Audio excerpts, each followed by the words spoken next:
नमस्कार, मेरा नाम कुमार शर्मा एडवोकेट मेरठ से। सवाल बनता है कि एक देश में दो प्रकार के कानून कैसे हो सकते हैं।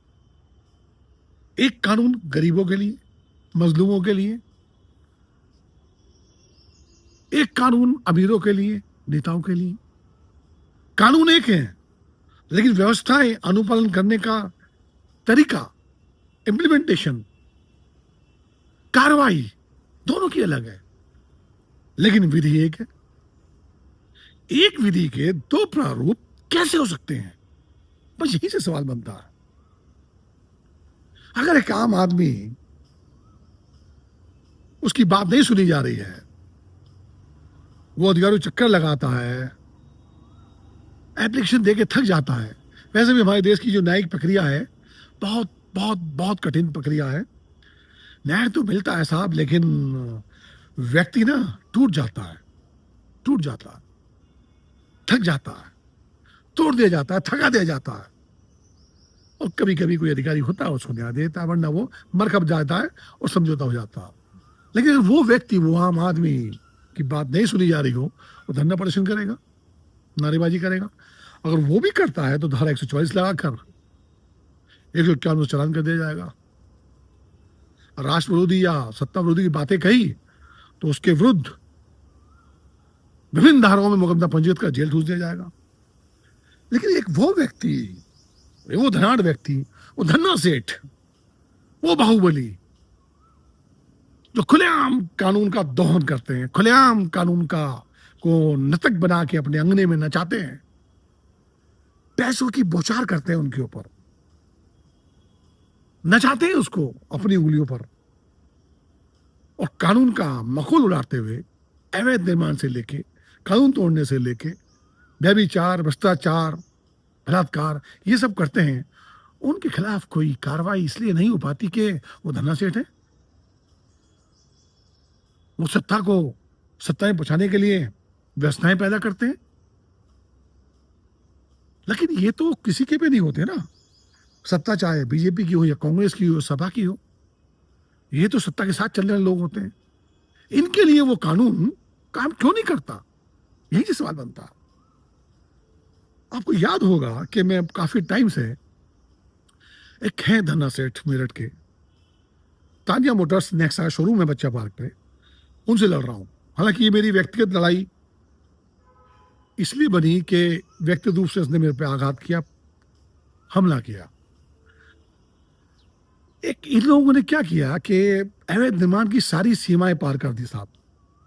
तानिया मोटर्स ने एक शोरूम बनाया, जो हमारी बिल्डिंग का छोड़ा हुआ पैसेज था, उसको पूरा कब्जा लिया, कब्जा के अवैध निर्माण कर डाला। अवैध निर्माण भी लोहे के प्लेट्स में खड़ा है साहब, उस पर 3-4 मंजिला भवन बना डाला। और ये भूमि व्यावसायिक नहीं है, ये भूमि आवासीय है।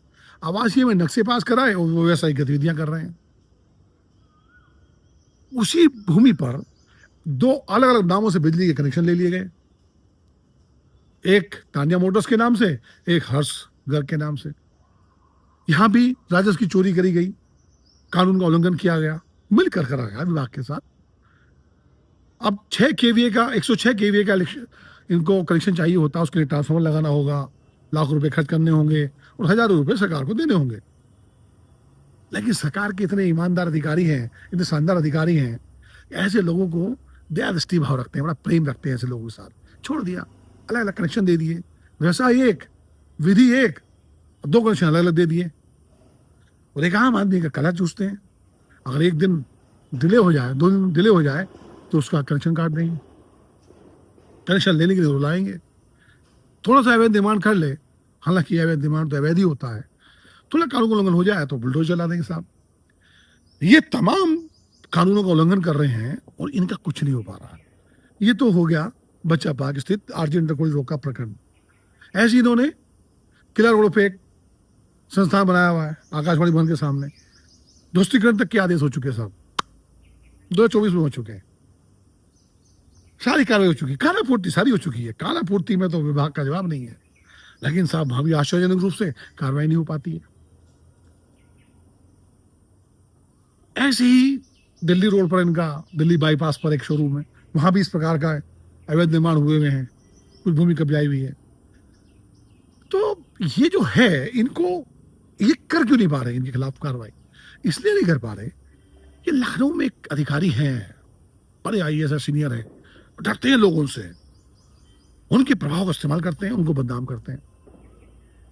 मैं जब लखनऊ गया इनकी शिकायत लेकर, हालांकि हर आदमी लखनऊ नहीं जा पाता शिकायत लेकर, वो पंचम तल तक नहीं पहुंच पाएगा, क्योंकि मुझे भी बहुत मेहनत करनी पड़ी, बहुत पापड़ बेलने पड़े वहां तक पहुंचने के लिए। लेकिन मुझे नहीं लगा कि वो अधिकारी, कोई भी अधिकारी, ये चाहेगा कि उसका नाम बदनाम हो, उसको बदनाम करते हुए एक व्यक्ति को अपराध करने की और व्यभिचार करने की, कानून पर आक्रमण करने की, अवैध निर्माण करने की छूट दे दी जाए। कोई नहीं चाहेगा। उसका नाम का प्रयोग करते हैं लोग। जो अधिकारी जहां से आ गया, लगातार ये काम हो रहे हैं। तो यहां कानून का गला घोंट दिया जाता है, घोंट दिया जा रहा है जब ऐसे लोग अपराध करते हैं। लेकिन जो सामान्य अपराधी होते हैं, छोटे मोटे चोर उचक्के हो गए, जेब कतरे हो गए, टांग में गोली मार देंगे, है ना। गो हत्या में, गौवंश के अपराध में गोली मार लाएंगे, दिखा देंगे, फोटो छपवा देंगे। वहां कुछ नहीं करेंगे कानून।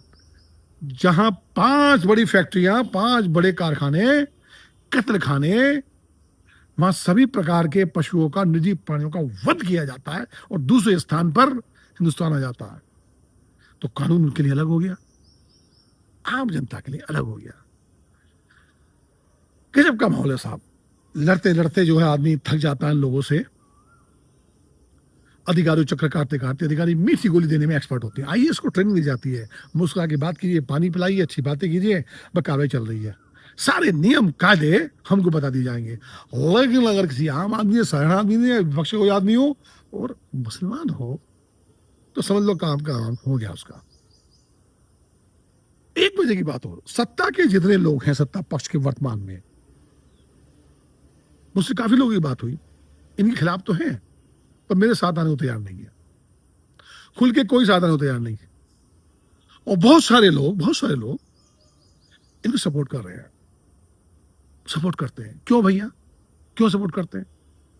ये पैसे देते हैं पार्टी को, ये शराब पार्टियां करते हैं, ये हर वो काम करते हैं जो अवैध हो, और फिर भी आप साथ खड़े हो।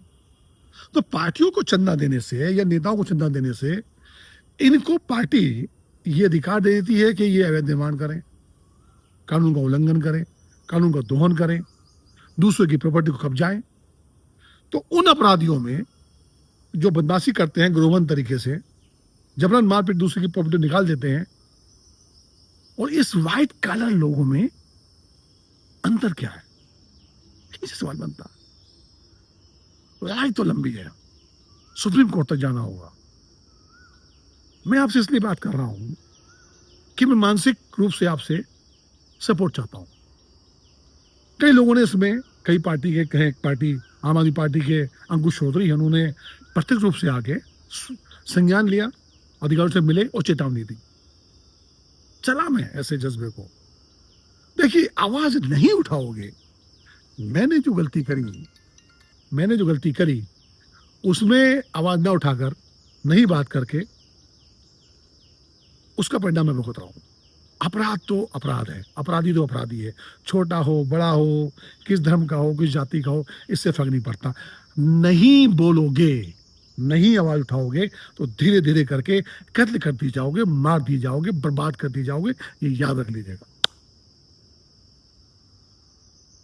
क्रांति करनी होगी ऐसे लोगों के विरुद्ध, आवाज उठानी होगी, बुलंद करनी होगी। देखिए, शुरू में तो लगता है कि थकता है आदमी, लेकिन धीरे धीरे लोग जुड़ते जाते हैं। और मैं तो लो फाइटर हूं, मैं ना झुकूंगा, ना डरूंगा, ना मुझे डरा सकता। ये लोग मुझे मार सकते हैं, मेरे खिलाफ तांत्रिक क्रियाएं कर सकते हैं, कर रहे हैं। मुझे ऐसा सूचना मिली है कि ये लोग मेरे खिलाफ तांत्रिक क्रियाएं कर रहे हैं, कि मेरा स्वास्थ्य खराब हो जाए, मेरी बुद्धि अलग हो जाए। ऑफर भिजवा रहे हैं अलग अलग प्रकार के।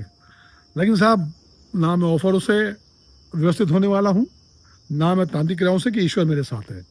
ईश्वर भक्ति में पूर्ण विश्वास है, परम परमात्मा परमेश्वर की पूजा करता हूं। और भोले की फौज करेगी मौज, इस पे विश्वास करता हूं। और ऐसे लोगों को आपके साथ मिलकर करारा जवाब देने के लिए तत्पर हूं, तैयार हूं, प्रतीक्षारत हूं। लेकिन इन अधिकारियों से, आपके माध्यम से मैं पूछना चाहता हूं, कहना चाहता हूं, करो ना कार्रवाई भाई, क्यों नहीं कर रहे? अपराध आपके सामने, अपराधी आपके सामने, क्यों नहीं ध्वस्त कर रहे इसका? किसका इंतजार कर रहे हो? सवाल बनता है कि नहीं बनता है? सवाल तो बनता है। नमस्कार, मैं राम कुमार शर्मा, एडवोकेट, मेरठ से।